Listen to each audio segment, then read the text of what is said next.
حاجی میگن این اولین پرواز موزیکال ایرانه، خیلی به نظرم باحاله.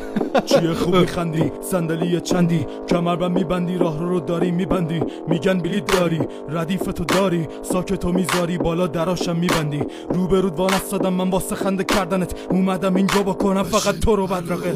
شلک و سفت باز کو، خیلی نرم و ریز بباز. او دختر روس نیش باز، اگه آمار دادگی روش تیز بگاز. جب نه داشتم بذار ببینم چیه مقصدش، داداش استیلو ببین یارو خود همسره. هواپیما رو دارم با جادو حرکت میدم، دستامم که تو جیبمه بارون دهنم خریبم. بیری دستم خریدن و با مقصدم غریبن، همه الان خوابیدن تا تکون خورم پریدن. من ندیدم جدی داغون ترم مسیرم، همه پیهن قضیهن و بعد وضعیت میدونی آوردم سورنا رو جای این. میتونی بیاری ویلسون رو توی فید. وضعیتشون اینا که میرن بیرون هواپیما نشسته لخ میشن. شخصیتشون جوریه که هنو 2 روزم نیست رفتن تا دست فوش میدن. داشته طبق معمول با صندلی فشار لاپاتا، اگه حضورش رود میکارم 1000 تا چاکا. دنی آنتی سیستم ولی میرسه داشت تا پاسکا. تو یه بکس موتو لوبتی 5000 ماشالله. لوبتی 1000 ماشالله. داداش میگن بلیط از کجا گرفته بودی؟ داداش بلیط لحظه آخری از سایت پته گرفته بودم، ولی نمیدونم اینجا چه خبره. خیلی داره حال میده که.